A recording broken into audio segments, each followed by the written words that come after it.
வணக்கம். CR kitchen மதுரைக்கு உங்களை வரவேற்கிறேன்.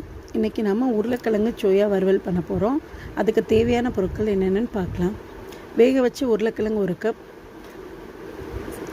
சோயா 1 கப், பூண்டு, ஒரு பச்சை மிளகா, கருவேப்பிலை, சோம்பு, உளுந்து பருப்பு தாளிக்கிறதுக்காக, தனி மிளகாத்தூள், மஞ்சள் தூள், வெங்காயம், தக்காளி.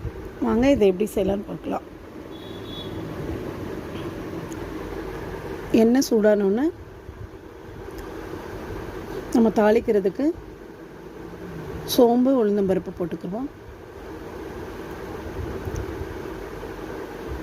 அதுக்கப்புறம் நம்ம வெங்காயத்தை போட்டுக்கோங்க, நல்லா வதக்கி விட்ருங்க. அப்புறம் பூண்டு, பச்சை மிளகாய், கருவேப்பிலை சேர்த்துக்கோங்க, அதையும் நல்லா வதக்கி விட்ருங்க. இப்போ ஒரு அரை தக்காளி நான் நறுக்கி வச்சுருக்கேன்ல, அதை நல்லா போட்டு வதக்கி விட்ருங்க. வேக வச்ச உருளைக்கிழங்கையும் போட்டுக்கோங்க, அதையும் நல்லா கிளறி விட்ருங்க. அது கூட கொஞ்சம் மஞ்சள் தூள், மிளகாய் தூள் போட்டுக்கோங்க. அப்போ நம்ம வேக வச்ச சோயாவையும் போட்டுக்கோங்க. இதை எல்லாத்தையும் நல்லா கிளறி விட்ருங்க.